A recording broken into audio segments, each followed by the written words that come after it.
दोस्तों नमस्कार। दोस्तों मैं प्रदीप कुमार वर्मा प्रस्तुत कर रहा हूँ अपनी एक स्वरचित कहानी जिसका शीर्षक है अलबेला।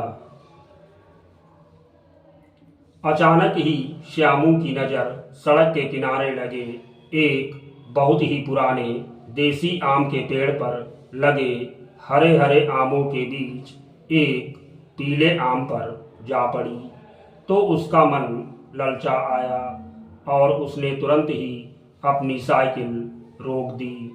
फिर उस पर बैठे ही बैठे वह उस आम को निहारते हुए बोला, बच्चू, तुझे पाने के लिए तो बस मेरा एक ही बार काफ़ी है, लेकिन अभी मेरे पास समय नहीं है। स्कूल को देर हो जाएगी।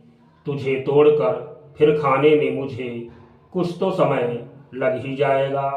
आज स्कूल का पहला दिन है। पहले ही दिन देर? ना बाबा ना, तुझसे मैं छुट्टी के बाद मिलता हूँ। और श्यामू ने अपनी साइकिल आगे बढ़ा दी। श्यामू के गांव से स्कूल जाने वाले रास्ते पर यह आम का बहुत ही पुराना पेड़ था।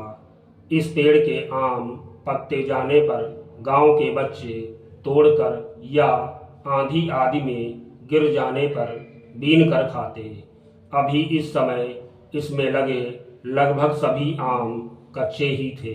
हाँ, अब इस पके आम को श्यामू द्वारा देखे जाने पर लगने लगा था कि आमों के पकने की शुरुआत हो गई है।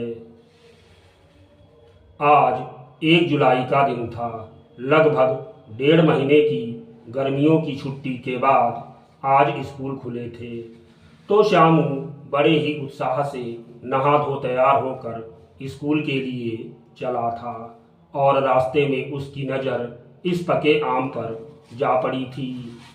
समय रहते ही श्यामू स्कूल पहुंच गया और फिर प्रार्थना आदि करके वह अपने अध्ययन कार्य में जुट गया। लेकिन फिर भी इसके बावजूद उसके मन में उस पके आम की याद बनी रही थी। बस उसे इसके लिए छुट्टी का इंतजार था। धीरे धीरे समय अपनी गति से आगे बढ़ता गया और एक समय छुट्टी भी होने का आ गया तो यह देख श्यामू मन ही मन प्रसन्नता से भर उठा।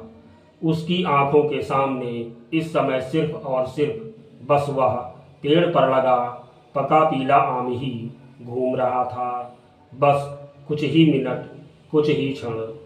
श्यामू अपने निशानेबाजी के प्रति पूरी तरह से आश्वस्त था। बहुत अभ्यास किया है उसने और बराबर करता भी रहता है, तभी तो जाकर वह ऐसा कर पाने में सक्षम है। तभी छुट्टी की घंटी बज गई। टन-टन की आवाज़ सुनते ही स्कूल के सभी बच्चों में खुशी की लहर दौड़ गई। सभी अपना अपना बैग लेकर कक्षाओं से बाहर निकल पड़े। श्यामू भी अपना बैग उठाए तेजी से साइकिल स्टैंड की ओर बढ़ चला और फिर साइकिल लेकर उस पर बैठ पैडल मारते हुए अपने गांव की ओर बढ़ गया। लगभग 10 मिनट चलते रहने के पश्चात श्यामू आम के पेड़ के थोड़ा पहले आ पहुंचा तो वहां का दृश्य देखकर वह सन्न रह गया। उसने अपनी साइकिल उसी जगह पर रोक दी और उतरकर नीचे खड़ा हो गया। उसने देखा कि लगभग 40-42 वर्ष का एक युवक ढेला मार मार कर वही पका आम तोड़ने में लगा हुआ है। वह बराबर ढेले पर ढेले मारे जा रहा था, लेकिन उससे वह आम टूट नहीं रहा था। यह दृश्य देख अपनी जगह पर खड़ा श्यामू धीरे धीरे मुस्कुराने लगा था। वह युवक आम तोड़ने में इस कदर तल्लीन था कि उसे वहां पर आसपास किसी के रुके होने का एहसास तक नहीं हुआ। उसकी नज़रें तो बस ऊपर आम पर और नीचे ढेलों पर ही थीं। लगभग 5 मिनट और बीत गए, लेकिन वह युवक आम नहीं तोड़ पाया।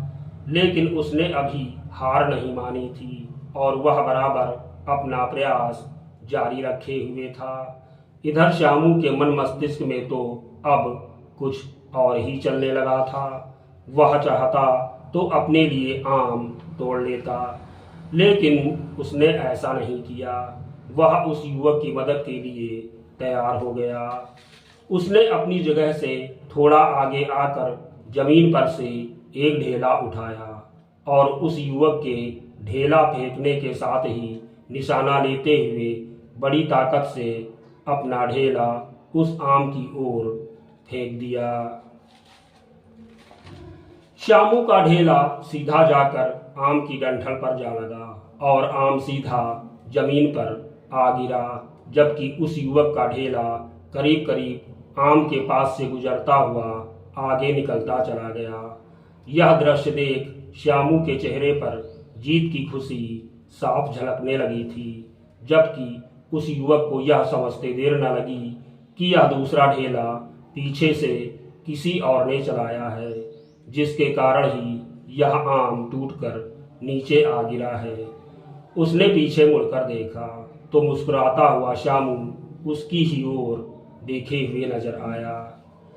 इससे पहले कि उनमें कोई बातचीत होती, श्यामू ने तुरंत ही उस युवक से आम उठा लेने का इशारा कर दिया और खुद वापस पीछे मुड़कर अपनी साइकिल की ओर बढ़ चला। साइकिल पर बैठकर जाते हुए श्यामू ने एक बार फिर उस युवक पर नजर डाली तो उसने वहीं पर पुराने मंदिर के पास लगे हैंड पाइप के पास बैठकर बड़े चाव से उसी आम को चूसते हुए पाया। यह दृश्य देख श्यामू एक बार फिर अपने होठों पर मुस्कान लिए घर की ओर बढ़ चला। धन्यवाद।